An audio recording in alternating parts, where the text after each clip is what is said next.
Mission mission mission mission mission mission mission mission हमारा है यही मिशन। अस्सलामु अलैकुम वरहमतुल्लाहि वबरकातुहू।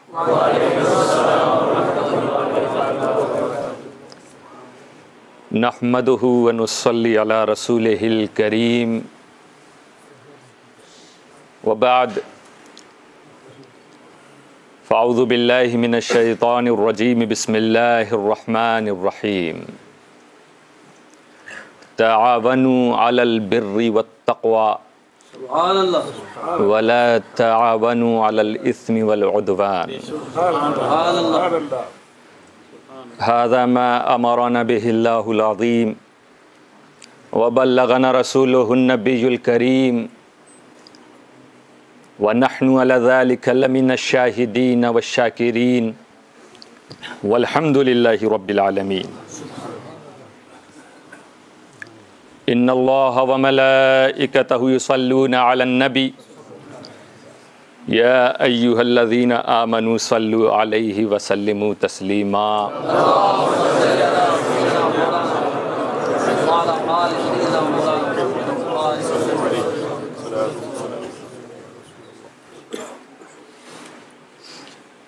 तालिबे ज़ात कहाँ, तालिबे लज़्ज़ात कहाँ, क्या कहना, सुभान अल्लाह। तालिबे ज़ात कहाँ, तालिबे लज़्ज़ात कहाँ, मेरी फिरदौस है अंगूर की जन्नत के सिवा। दिल पे दिलदार के हर वक्त नज़र रहती है, उसकी सरकार में कुछ भी नहीं नीयत के सिवा। दिन को होशियार रहो, रात को बेदार रहो, चैन की नींद कहाँ मिलती है तुरबत के सिवा। बड़ी मुतबर्रक घड़ियाँ इस वक्त हम लोगों के बीच से गुज़र रही हैं। ये यौम आरफ़ा है, कल इंशाअल्लाह ताला ईद अज़हा आप सबको मुबारक हो। और ये गुरूब होने से पहले पहले जो अरफ़ा का दिन है, कहा गया है जिस तरह तमाम रातों में लैलतुल क़द्र अफ़ज़ल है, उसी तरह तमाम दिनों में ये आज का दिन अफ़ज़ल है। कि रसूल सल्लल्लाहु अलैहि वसल्लम फरमाते हैं इज़ा काना आशियतु अरफ़ा लम यब्क़ा अहदुन फ़ी क़ल्बिही मिस्क़ालु ज़र्रतिन मिन ईमान इल्ला ग़ुफ़िर लह। कि जब अरफ़ा का दिन कंप्लीट होने वाला होता है, अरफ़ा की शाम आती है, तो उस वक्त इस रुए ज़मीन पर कोई भी ऐसा शख्स जिसके दिल में ज़र्रा बराबर भी ईमान है, तो आज के दिन अल्लाह ताला उसके गुनाहों को बख्श देता है। रब्बे क़दीर हम सब के गुनाहों की मग़फ़िरत फ़रमाए और हमें नेक आमाल की तौफ़ीक़ अता फ़रमाए। तावनु अलल बिर्रि वत्तक़वा, बाहमी मदद करो नेकी और तक़वा पर। एक दूसरे की मदद करो, एक दूसरे की हेल्प करो। किस चीज़ में? नेकी और तक़वा, परहेज़गारी। वला तावनु अलल इस्मि वल उद्वान, और गुनाह और ज़्यादती पर किसी की मदद मत करो। तफ़सीर अशरफ़ी में हुज़ूर शेख़ुल इस्लाम ने फ़रमाया, हम सब मुसलमान हैं, ईमान वाले हैं, और हमारे ईमान का तकाज़ा ये है कि हम हमेशा बुलंद किरदार का इजहार करते रहें, एक मिसाली किरदार पेश करें जो सबके लिए, आने वालों के लिए मिसाल बने।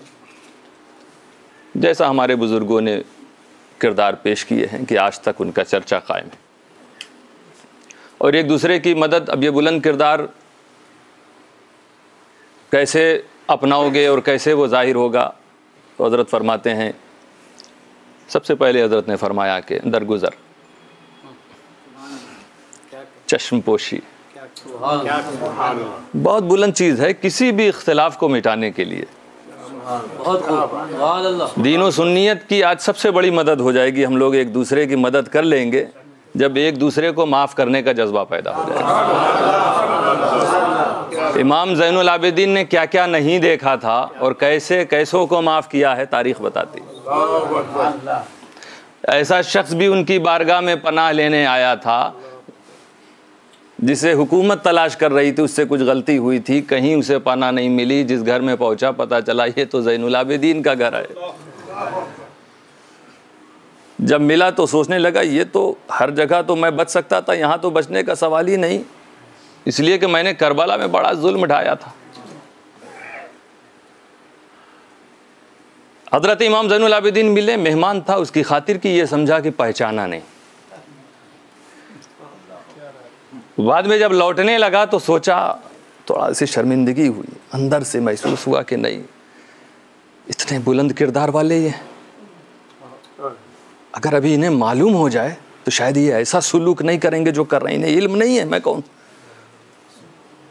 तो कहा लाओ मैं बता ही दूं। कहा हजरत मुझे पहचानते हैं? कहा मैं तुझे उस वक्त से पहचानता हूं जब तू मेरे बाबा के सर पर तलवार चला रहा था। दोस्तों, सबसे बड़ी मदद यही है इस वक्त कि हम अपने आपसी इख्तिलाफात को मिटाकर आगे बढ़ने की कोशिश करें। कोई एक कदम बढ़े तो हम चश्मपोशी से काम लें, दरगुजर से काम लें। ज़रूरत है सुन्नियत को मुत्तहिद करने की। अल्लाह ताला हम सारे मुसलमानों को ये तौफीक अता फरमाए। और ये बिर और तक़वा की सबसे अच्छी मिसाल इस वक्त होगी कि हम सब इत्तिहाद की कोशिश करें, एक दूसरे से मिलने की कोशिश करें।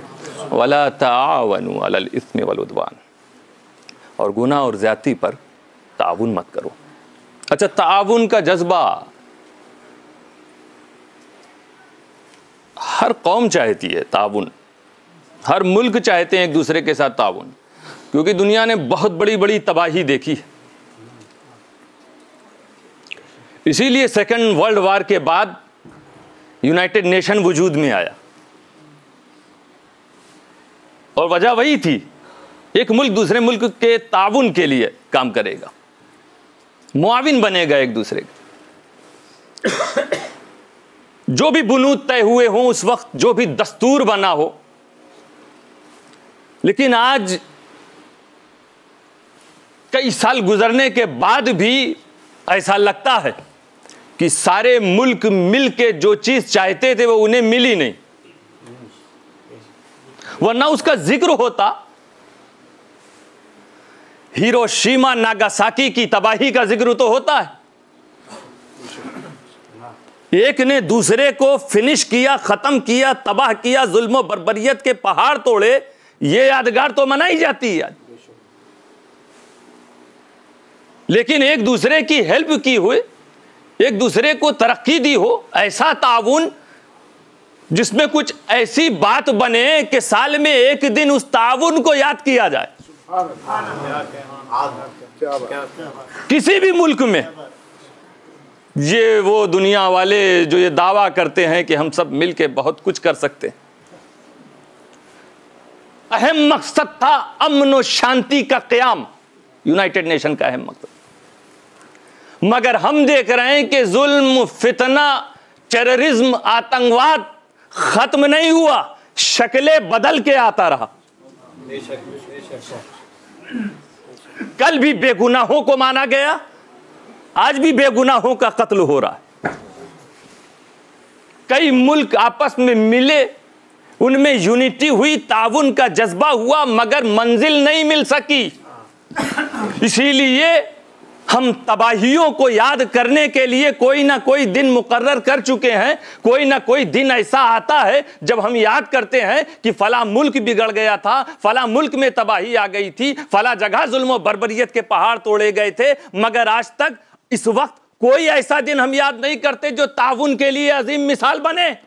वजह क्या कि दुनिया वालों ने इस ताउन की बुनियाद जिस चीज पर रखी थी, लगता वो सही नहीं। इसीलिए कुरान ने फरमाया कि बुनियाद क्या होनी चाहिए, तावनु अलल बिर व तकवा, एक दूसरे की मदद करो नेकी और तकवा पर। कैसी मदद कि हजारों साल पहले एक बाप बेटे के बीच में ताउन की वो ऐसी मिसाल थी कि खुदाए ताला ने कयामत तक उस यादगार को बाकी रखना मुसलमानों पर वाजिब कर दिया।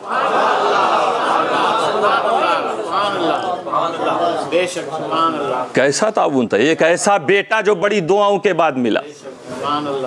हजरत इब्राहिम जैसे जलीलुल कद्र नबी जो दुआ करते रहे, रब्बी हबली मिनस सालिहीन, ये अल्लाह मुझे लियाकत वाला फर्जंद अता फरमा दे, मुझे एक नेक बेटा अता फरमा दे। उम्र 80 साल को पहुंच रही है, दुआ कब से कर रहे होंगे कि अचानक खुशखबरी मिलती है, फबश्शरनाहु बिगुलामिन हलीम। अल्लाह ताला ने दुआ कबूल फरमा ली। एक बेटा चाहते थे और नीयत की थी। नीयत क्या थी? तफसीर शरीफ उठा के तो हुजूर शेखुल इस्लाम फरमाते हैं, ताकि मुसाफरत के वक्त, गुर्बत के वक्त, कहीं मैं जहां पर मेरा कोई ना हो, मेरा बेटा काम आए। किस चीज के लिए? इताअत के कामों में मेरा बेटा मेरा मुईन बन जाए, मददगार बन जाए। ये नीयतें थी, एक बेटे की जरूरत महसूस कर रहे थे। अल्लाह ताला ने फरमाया फबश्शरनाहु बिगुलामिन हलीम, कि हमने इब्राहिम को एक बुर्दबार बेटे की खुशखबरी सुनाई। और अब बेटा आ गया, कितना खुश हुए होंगे कि अब मैं अकेला नहीं, मेरे अकेलेपन को दूर करने वाला मेरा बेटा आ गया। जैसा हजरत इब्राहिम चाहते थे रब ताला ने वैसा ही अता फरमाया। इन्होंने कहा मिनस सालिहीन, अल्लाह ताला ने फरमाया हलीम मैं भेज रहा हूं बेटा, बुर्दबार है, जैसा तुम चाहते हो वैसा है। बेटे की परवरिश हो रही है, बेटा बड़ा हो रहा है, अब बाहर निकलने लगा, चलने फिरने लगा, कुछ समझने लगा, दुनिया के हालात का एहसास उसे भी होने लगा। एक ऐसी उम्र हुई कि जहां बाप बेटे से कुछ कहे, बाप बेटे से कुछ कहे, बेटा जवाब में कुछ कहे, प्यार बढ़ता जा रहा है, मोहब्बत बढ़ती जा रही है। फलम्मा बलगा माहु अस्साया, अल्लाह ताला कुरान फरमा रहा कि जब इस्माइल के दौड़ धूप करने की उम्र हो गई, होता ना बेटा, बाप बाहर हैं तो इंतज़ार कर रहा है, अभी मेरे बाप मेरे लिए कुछ तोहफा लेकर आएंगे, मिठाई लेकर आएंगे। कुछ और समझदार है, मेरे बाप मेरे लिए कोई ना कोई बंदोबस्त करने गए हैं, वो बंदोबस्त की खबर आकर करेंगे।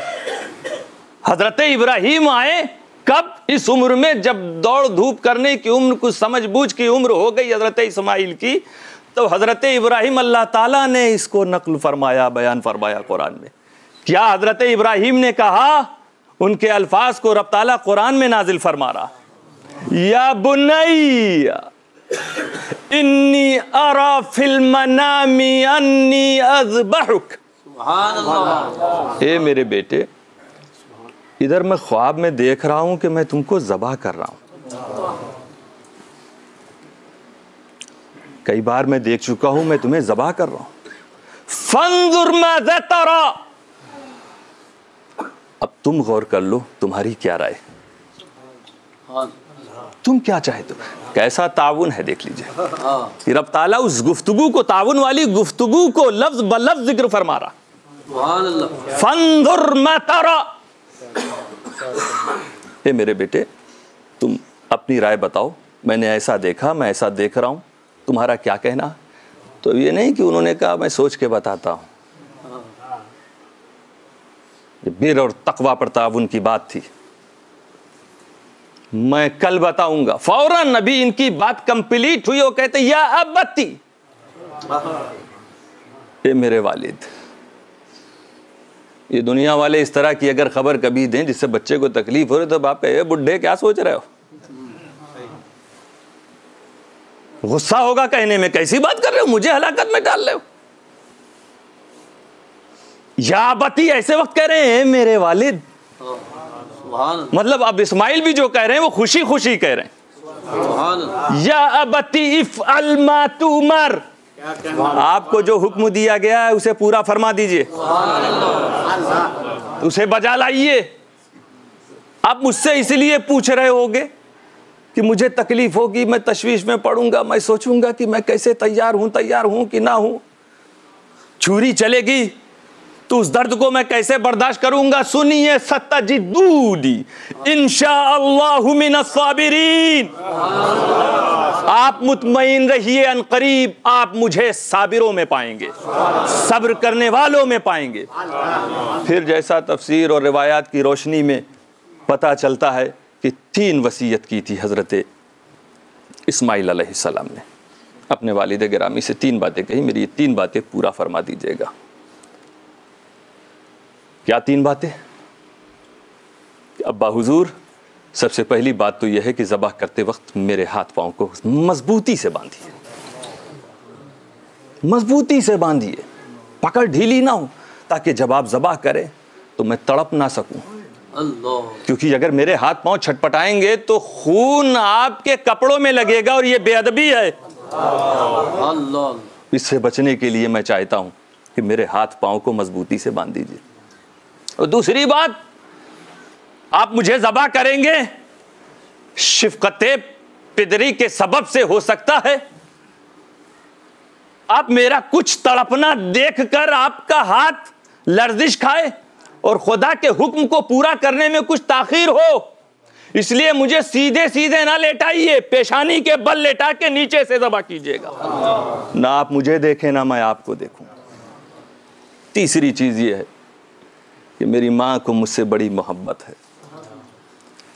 वो माँ जो इसलिए तड़प रही थी कि मेरे हलक में चंद कतरे पानी के चले जाएं, वो मेरे हल्क को ज़बह होने की खबर कैसे सुन पाएगी?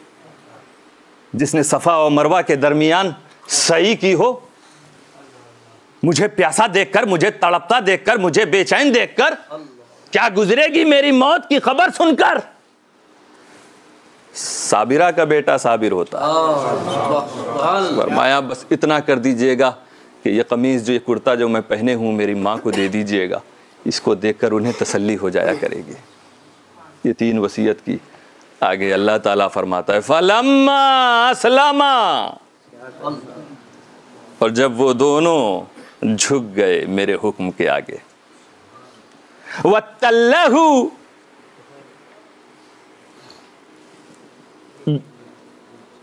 तल्लहु बिलजबीन, जैसा हजरत इस्माइल ने कहा था कि उल्टा लेटाइएगा, दोनों खुदा के हुक्म को पूरा करने के लिए तैयार हुए और पेशानी के बल लेटा दिया हजरत इस्माइल अलैहिस्सलाम को।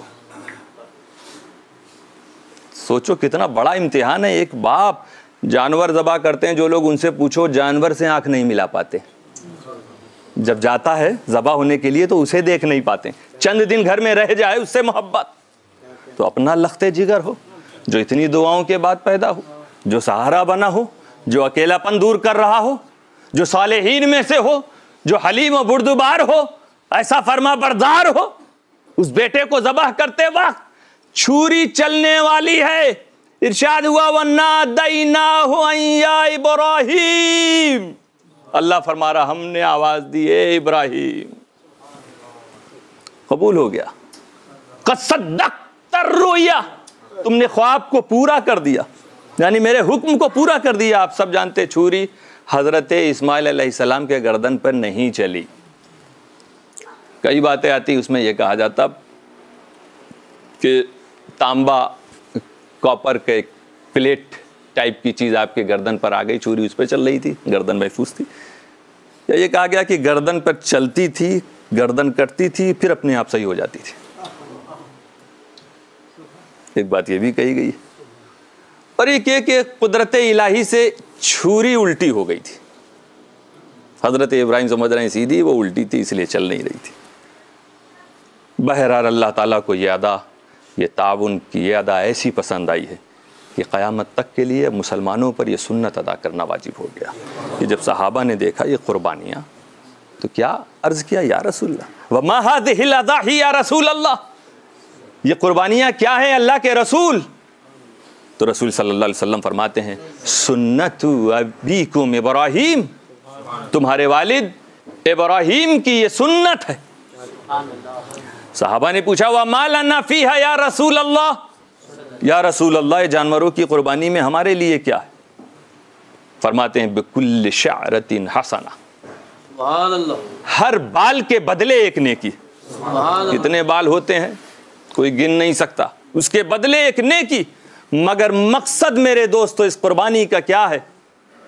नतीजा यही निकलता है कि मकसद खुदा की फरमा बरदारी है, खुदा के हुक्म की तामील है।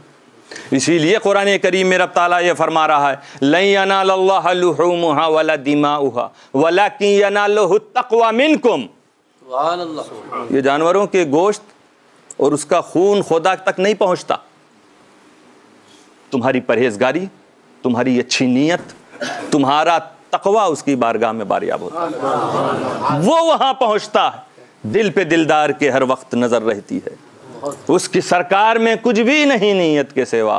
बहुत से लोग बहुत मोटा तगड़ा बकरा खरीदते हैं शोहरत के लिए,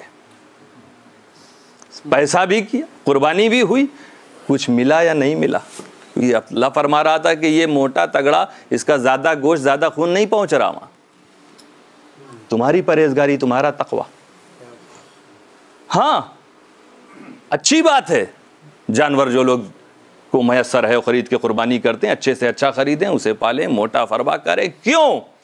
इसलिए नहीं कि नुमाइश हो कि साहब इन्होंने 5 लाख का खरीदा, 10 लाख का खरीदा, इतने किलो का खरीदा, ये नियत नहीं। रसूल जो फरमा रहे हैं, सम्मिनु दहायाकुम फइन्नहा अला सिराति मतायाकुम, कि अपने कुर्बानी के जानवरों को खूब मोटा करो, खूब मोटा करो। क्यों? खूब ताकत वाला बनाओ, क्योंकि ये पुले सिरात पर तुम्हारी सवारी बनेंगे। ये नियत होनी चाहिए, ये पुले सिरात पर तुम्हारी सवारी बनेंगे मेरे दोस्तों। मकसद कुर्बानी का तकवा इख्तियार करना है।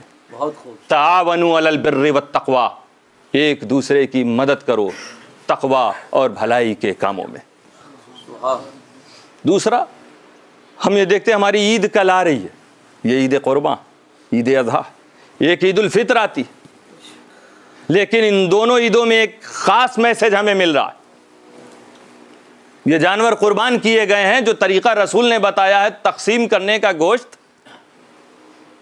3 हिस्से, एक अपने लिए, एक अपने अइज़ा अक़रीबा के लिए और एक फ़क़रा और मसाकीन के लिए। ईद की खुशी में उन्हें याद रखा जा रहा, उन गुरबा को उनकी मदद की जा रही, उनके साथ ताउन पेश किया जा रहा है। ये नेकी के काम में रख सकते हो सबका सब, लेकिन अगर दे दो तो ये महबूब मुस्तफ़ा की सुन्नत हो जाएगी, खुदा तुमसे राज़ी होने लगेगा। ईद उल फित्र का दिन आया, उस दिन भी सब कुछ कर रहे हो, लेकिन सुबह होते ही एक चीज़ वाजिब हो जाती, सदक़तुल फित्र। हम अपनी दोनों ईद में अपनी उम्मत के फ़क़रा को नहीं भूलते। दौलतमंद, तेरे पास दौलत है तो फ़कीरों का ख्याल रख, क्योंकि इन मसाकीन और फ़क़रा की वजह से क्या चीज़ मिलती है। रसूल सल्लल्लाहु अलैहि वसल्लम की मजलिस सजी हुई थी, एक आदमी गुजरा, रसूल सल्लल्लाहु अलैहि वसल्लम ने सहाबा से पूछा, मा रायुका फी हाज़ा, इसके बारे में तुम्हारी क्या राय। कि जो आदमी गया तो एक शख्स कहने लगे, या रसूल अल्लाह, ये बड़ा इज़्ज़त वाला, बड़ा दौलत वाला इंसान है, और ये इस लायक है कि अगर ये निकाह का कहीं पैगाम दे तो उसे कबूल कर लिया जाए, ये किसी के लिए सिफारिश करे तो उसकी सिफारिश कबूल कर ली जाए। और कुछ ही लम्हे के बाद एक और आदमी गुजरा। पहला गुजरा तो वो साहब ने ऐसा ऐसा बताया कि ये बहुत बड़ा आदमी है, इसकी हर बात मान ली जाए। हुजूर सल्लल्लाहु अलैहि वसल्लम खामोश थे। एक और आदमी गुजरा, इसके बारे में क्या राय। तो वो साहब कहने लगे, हादा मिन फ़ुक़राइल मुस्लिमीन, हादा अहरा इन ख़तबा अन ला युनकहा, ये एक फ़कीर मुसलमान है, ये इस लायक है कि अगर ये निकाह का पैगाम दे तो ये कबूल ना किया जाए। गरीब आदमी, फ़कीर। व इन शफ़िया अन ला युशफ़ा, किसी की सिफारिश करे तो सिफारिश कबूल ना की जाए। व इन क़ाला अन ला युस्मा लिक़ौली, और अगर ये कोई कुछ बात करे तो इस लायक नहीं कि इसकी बात सुनी जाए। अब रसूल सल्लल्लाहु अलैहि वसल्लम ने इरशाद फरमाया, हाज़ा खैरुम मिन मलइल अर्द मिस्ल हाज़ा, पहला जो शख्स गया था उस जैसों से अगर ये पूरी रूए ज़मीन भर दी जाए तब भी ये दूसरा वाला उन सब से आगे, उन सब से अफजल है। ये फ़कीर का दर्जा है, ये फ़कीर का मर्तबा है। रसूल सल्लल्लाहु अलैहि वसल्लम की बारगाह में कितना प्यार है मेरे रसूल सल्लल्लाहु अलैहि वसल्लम को फ़क़रा से, मसाकीन से। तभी तो ताउन की बात की जाती है तो फ़कीरों को पहला ख्याल किया जाता है। तभी तो कहा गया कि मन कान फ़ी हाजत अख़ी कान अल्लाहु फ़ी हाजती, तुम जानते हो दुनिया में मदद करने वाला जितना पावरफुल होगा उतना तुम्हें इत्मीनान होगा। अभी कोई सफ़र में तुम्हारे साथ किसी को कर दिया जाए जो तुमसे भी ज़्यादा कमज़ोर हो, कहा ये तो आपकी मदद करेंगे, ये क्या मदद करेगा।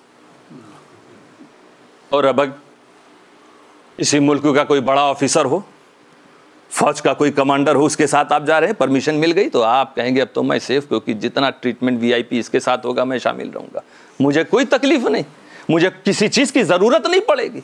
जहाँ ज़रूरत पड़ी ये साहब हमारे साथ है, वो ज़रूरत पूरी हो जाएगी। बादशाह के साथ चलो और ज़्यादा इत्मीनान हो जाएगा। कई मुल्कों का बादशाह अगर तुम्हारे साथ चल रहा हो और ज़्यादा इत्मीनान हो जाएगा। लेकिन मेरे दोस्तों, ये तय कर लो कि तुम्हें किसी गरीब की मदद करनी, अपने किसी भाई की ज़रूरत को पूरी करना है तो दुनिया का बादशाह तुम्हारी ज़रूरत नहीं। मन कान फी हाजत अखी, जो किसी की ज़रूरत पूरी करेगा अल्लाह उसकी ज़रूरत पूरी फरमाएगा, तब खुदा तुम्हारे साथ हो जाएगा। मन मशा फी हाजत अखी कान खैरन लहु मिन इतिकाफ़े अश्र सिनीन। जिस शख्स ने किसी शख्स की मदद के लिए अगर कोई शख्स निकला है तो ये 10 साल एतकाफ से ज़्यादा उसे सवाब मिलेगा। एक बार तुम अपने घर से ये नियत करके निकले कि आज एक भाई हमें मालूम है परेशान हाल है, उनकी मदद करनी है, बीमार हैं, उनकी दवाओं का इंतज़ाम करना है, बच्ची की शादी नहीं हो रही है, उसके लिए हमें जाके पैसे देना। ये सोच के तुम घर से निकले, मशा रसूल सल्लल्लाहु अलैहि वसल्लम निकले, चले, ये 10 साल एतकाफ से ज़्यादा सवाब तुम्हें मिलेगा। और एक एतकाफ का सवाब जानते हो क्या है? इसी हदीस में रसूल सल्लल्लाहु अलैहि वसल्लम फरमाते हैं जिसने एक दिन खुदा की रज़ा, खुदा को खुश करने के लिए एक दिन खुदा की खुशनुदी के लिए एतकाफ किया तो अल्लाह ताला उसके और जहन्नम के दरमियान 3 खंदक का फासला पैदा कर देता है। एक दिन एतकाफ का सवाब 3 खंदक। और एक खंदक की दूरी का कितना दूर एक खंदक है? ईस्ट से वेस्ट तक। ये एक 3 खंदक, एक एतकाफ का सवाब, तो 10 साल के एतकाफ का क्या सवाब होगा। ये ईद कुर्बा हमारे लिए ये पैगाम भी लेकर आई है कि हमें फ़ुक़रा और मसाकीन का ख्याल रखना है। बहुत खूब। मेरे दोस्तों, सारी इबादतों के साथ ये कुर्बानी भी एक इबादत है। और हम मुसलमान ये देखते हैं कि जितनी भी इबादतें हमारे साथ हैं, फ़र्ज़ हैं, वाजिब हैं, मकसद उसमें तक़वा का हुसूल है। इसीलिए कुरान करीम में नमाज पढ़ने वालों और ज़कात देने वालों के ताल्लुक़ से शुरू ही में हिदायत हो गई कि हुदल लिल मुत्तक़ीन अल्लज़ीना युमिनूना बिल गैब व यक़ीमूना अस्सलाह व मिम्मा रज़क़नाहुम युनफ़िक़ून। ये मुत्तक़ियों के लिए हिदायत। और मुत्तक़ी कौन? जो नमाज़ पढ़ते हैं और अल्लाह के दिए हुए माल से खर्च करते हैं, ज़कात निकालते हैं, नमाज़ पढ़ते हैं, उन्हें तक़वा हासिल हो जाता है। हज, बहुत से भाई गए होंगे हज पे, आज वो दुआएं कर रहे होंगे सारी उम्मत के लिए, अपने लिए। मेरे दोस्तों, जब ये हाजी निकलने वाले थे, कुरान उसी वक्त उनसे कह रहा है कि जा रहे हो तो रास्ते के लिए कुछ ले लेना, क्योंकि मुसाफिर कहीं जाता है तो कुछ तोशा लेके जाता है, ज़्यादा राह लेके जाता है, रास्ते की ज़रूरतों के सामान लेके जाता है। कुरान भी कह, अल्लाह ताला फरमा रहा है तज़व्वदू, ये हाजियों, हज करने वालों, ज़्यादा राह ले लेना, रास्ते का सामान लेना। क्या? फ़इन्न खैर ज़ाद तक़वा, बेहतरीन तोशा तक़वा है। ये अज़्म करके जाओ कि अब लौटोगे तो तक़वा नज़र आएगा तुम्हारे चलने फिरने में, तुम्हारे उठने बैठने में, तुम्हारे सोने जागने में, तुम्हारी गुफ्तगू में, तुम्हारे अखलाक में। तो तक़वे का हुसूल ये असल मकसद। रमज़ान आया, 1 महीना आपने रोज़ा रखा, अगर रोज़े कबूल हो गए तो आप समझ लीजिए एक चीज़ आपके अंदर अगर तक़वा पैदा हो गया। अल्लाह ताला फरमाता या अय्युहल्लज़ीना आमनू कुतिबा अलैकुमुस्सियाम कमा कुतिबा अलल्लज़ीना मिन क़ब्लिकुम लअल्लकुम तत्तक़ून। रोज़े का भी सबब यही कि ए ईमान वालो, तुम पर रोज़े फ़र्ज़ किए गए जैसा पिछलों पर पहले जो लोग थे उन पर रोज़े फ़र्ज़ किए गए। क्यों? लअल्लकुम तत्तक़ून, ताकि तुम मुत्तक़ी हो जाओ, तुम परहेज़गार हो जाओ। कुर्बानियों का मकसद भी यही, लन यनालल्लाह लुहूमुहा वला दिमाउहा वलाकिन यनालहु तक़वा मिनकुम, कि ये खून, ये गोश्त नहीं पहुँच रहे हैं, तुम्हारी परहेज़गारी, तुम्हारा तक़वा पहुँच रहा। तो ये बकरीद का दिन आया क्यों? तुम्हें मुत्तक़ी बनाने के लिए। रमज़ान क्यों आया? मुत्तकी बनाने के। हज का महीना मुत्तकी बनाने के। नमाज के 5 वक्त मुत्तकी बनाने के। तुम्हें खुदा ने दौलत दी, ज़कात दो, मुत्तकी बनाने के लिए। रब फरमाता है मैंने जिन और इंसान को अपनी इबादत के लिए पैदा किया ताकि इबादत करें, और इबादत का मकसद मुत्तकी बन जाओ। गोया तुम्हें अल्लाह ने दुनिया में भेजा ताकि तुम मुत्तकी बन जाओ, मुत्तकी बन जाओ तुम। अब तकवा, अल खौफ मिनल जलील वल अमल बित्तंजील वल इस्तिअदाद लियौमिर रहील। हजरत अली ने यह तारीफ की, खुदा का खौफ ये तकवा है। अरे वो खौफ देखो ना, कैसा खौफ है। हजरत उमर ईद के दिन रो रहे थे कि ये तो ईद उसके लिए जिसके रोज़े कबूल हों, और मुझे नहीं मालूम मेरे रोज़े कबूल हो गए कि रद्द हो गए। रो रहे हैं हजरत उमर। ये है खौफ खुदा मेरे, कैसा खौफ है। हजरत उमर इब्न अब्दुल अजीज घर आए, बेटियां मुंह में कपड़ा रखे हुए हैं, वो बात कर रही। ताज्जुब पड़ गई, क्या बात है आज मेरी बेटियां ऐसे क्यों बात कर रही हैं? खादिमा से पूछा क्या बात है, तो उसने कहा कई सल्तनतों के वाली आप हैं, कई बर्रे आज़म पर आपका कब्जा है, आपकी हुकूमत है। रोते हुए उसने कहा आपकी शहजादियों का ये हाल है कि ये कई दिनों से भूखी, और आज इन्होंने प्याज रोटी में रख के खाया है, घर में कुछ नहीं, और आपको क्योंकि बदबू पसंद नहीं है, प्याज खाने से बू आती, इसलिए मुंह में कपड़ा रखे हुए हैं। हजरत उमर इब्न अब्दुल अजीज भी रोने लगे, रोकर कहने लगे बेटियों मैं भी चाहूं तो तुम्हें बहुत उम्दा से उम्दा खाना खिला दूं। मैं वाली हूं, इस वक्त मैं अमीर हूं, मगर मुझे खुदा का खौफ है। रिस्के हलाल अगर नहीं दूंगा तो अजाब मिलेगा तुमको, तुम सब्र कर लेना, अल्लाह ताला तुम्हारी बिगड़ियों को बना देगा। क्या खौफ है, खुदा का खौफ, कि सब कुछ होते हुए भी सिर्फ इसलिए कि हमारी बेटियां खाएं और उम्मत की दूसरी बेटियां भूखी रहें। हज़रत उमर इब्न अब्दुल अजीज़ अपने घर में खाना नहीं ला रहे। बहुत आप तंदुरुस्त थे, लेकिन अमीर बनने के बाद, अमीरुल मोमिनीन बनने के बाद बिल्कुल नहीफ और दुबले हो गए थे। ये है खौफ खुदा। वल अमल बित्तंजील, कुरान पर अमल, कुरान के अहकाम पर अमल। वल इस्तिदाद लियौमिर रहील, और कूच के दिन की तैयारी, जिस दिन दुनिया से जाना उसकी तैयारी।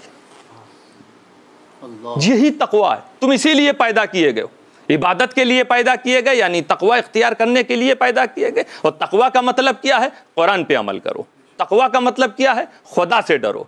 तकवा का मतलब क्या है? मौत के दिन की तैयारी करो। 3 चीज जाएगी कब्र तक सबके। तुम लोग भी कई बार कब्र तक जाके वापस आए हो, हम भी कई बार कब्र तक जाके वापस आए। जिनको छोड़ के आए हो उनका यही हाल था कि उनके साथ 3 चीजें आई। 2 चीजें कब्र तक पहुंच के वापस, सिर्फ एक ही चीज कब्र के अंदर उनके साथ गई। क्या क्या लेके गए? वो अपने औलाद रिश्तेदारों को लेके गए थे। कुछ माल चारपाई चटाई की शक्ल में जाता है, वो लेके गए। और तीसरी चीज एक थी अमल। कब्र के अंदर सगा बेटा भी उतरने को तैयार नहीं, रिश्तेदार भी फातिहा पढ़ के वापस, सिर्फ तेरा अमल तेरे साथ गया। तैयारी यही है, अमल करो, तकवा इख्तियार करो। एक दूसरे से मिलो तो नेकी का काम करो, एक दूसरे से मिले तो परहेजगारी के साथ मिलो। तावनु अलल बिर्रि वत तक़वा, अपनी भी मदद करो, दूसरों की भी मदद करो। आखिरी दिन की तैयारी करो दोस्तों। ज़िंदगी कब हमारे हाथ से चली जाएगी? कब्र का अहवाल कितना सख्त, कितने सख्त हैं, कैसे कैसे वहाँ हम अपनी औलाद, ये हमारे लिए इम्तिहान है। ये बच्चे, ये बेटे बेटियाँ, ये माल, ये इम्तिहान है दोस्तों। इसलिए नहीं कि हम इसमें गुम हो जाएं। इसीलिए अल्लाह ताला ने फरमाया इन्नमा अम्वालुकुम व औलादुकुम फितना, तुम्हारा माल, तुम्हारी औलाद तुम्हारे लिए ये इम्तिहान है। अल्लाह इसके ज़रिए आजमाइश ले रहा है। ये इन औलाद की अच्छी परवरिश तुम्हें जन्नती बना देगी। यही हुई मौत के दिन की तैयारी। इन माल का सही इस्तेमाल यही मौत के दिन की तैयारी है। तकवा इख्तियार करो। कुछ मिनट बाकी है, मैं बात अपनी कंप्लीट करना चाहूंगा। अब जिन लोगों ने तकवा इख्तियार किया उनकी शान देखो। सुभान अल्लाह। हजरत इब्राहिम की शान क्या है? जिन्होंने परहेजगारी इख्तियार की उन्हें क्या रुतबा मिलता, उनका जलवा देख लो। अल्लाह फरमाता है इत्तकुल्लाह वालमू अन्नल्लाह मअल मुत्तकीन।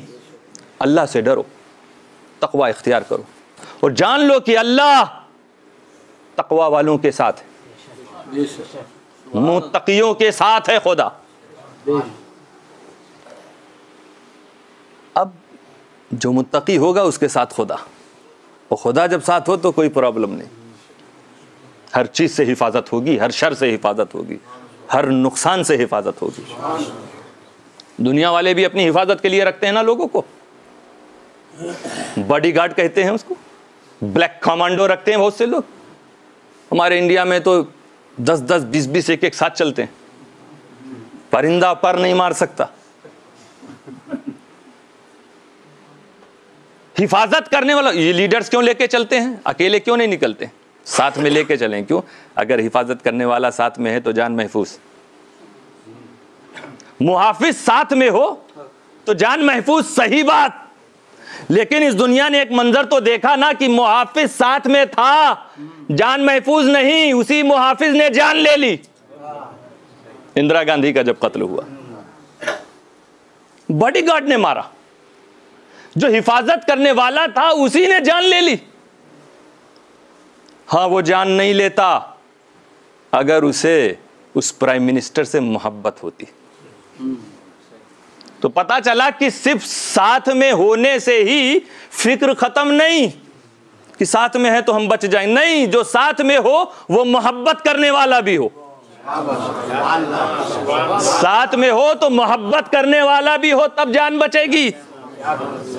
वही जिसने उस प्राइम मिनिस्टर को गोलियों से उड़ाया, अगर वो उससे मोहब्बत भी करने वाला होता तो कभी गोली ना चलाता। तो हिफाजत करने वाला तब हिफाजत करेगा जबकि वो मोहब्बत भी कर रहा हो। मेरे दोस्तों, अल्लाह ताला तुम्हारे साथ है, और ऐसा साथ है जो फरमाता इन्नल्लाह युहिब्बुल मुत्तकीन। अल्लाह मुत्तकियों से मोहब्बत भी करता है। तो बचेगा तब इंसान जब हिफाजत करने वाला मोहब्बत भी। अल्लाह तो हर बंदे से करीब है। नहनु अक़रबु इलैहि मिन हब्लिल वरीद, रगे जान से ज्यादा करीब, हर वक्त साथ, मोहब्बत भी करने वाला हो। दुनिया ने ऐसी भी मिसाल देखी, इसीलिए फिर ऐसे लोगों को चुना गया जो मोहब्बत करें। समझ गए, इस तरह के लोगों को रखने में खतरा है। मां के साथ ये हुआ, बेटे के साथ जो लोग चल रहे थे वो तो मोहब्बत करने वाले भी थे। कोयम्बटूर साउथ इंडिया में राजीव गांधी को बम के धमाकों से उड़ा दिया गया, और उस वक्त बॉडीगार्ड मौजूद थे, और ये जितने बॉडीगार्ड थे वो साथ भी थे और मोहब्बत भी करते थे। तो पता चला कि माइयत मोहब्बत दोनों चीज है, साथ भी मिल रहा है, मोहब्बत भी। तब भी जरूरी नहीं कि हिफाजत हो। माइयत और मोहब्बत के साथ जान की हिफाजत, माल की हिफाजत, सम्मान की हिफाजत तब हो सकती है कि जब माइयत और मोहब्बत के साथ कुदरत भी हो। वो चलने वाले साथ तो थे, मोहब्बत वाले भी थे, मगर कुदरत नहीं थी कि धमाकों से बचा ले। खुद भी मर गए, राजू भी मर गया। मगर मेरे दोस्तों, खुदा मुत्तकियों के साथ है, वो मुत्तकियों से मोहब्बत भी करता है। ये ऐसी मोहब्बत करने वाला है जो कुदरत वाला है। तभी इब्राहिम को आग के कुएं में डाला गया। इब्राहिम के लिए खुदा की कुदरत से वो आग गुलजार बन गई।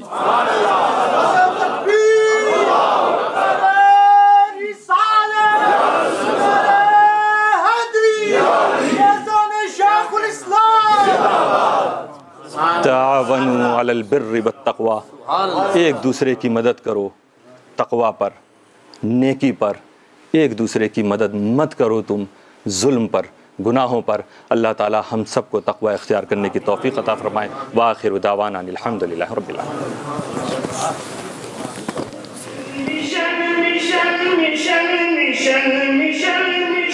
मिशन हमारा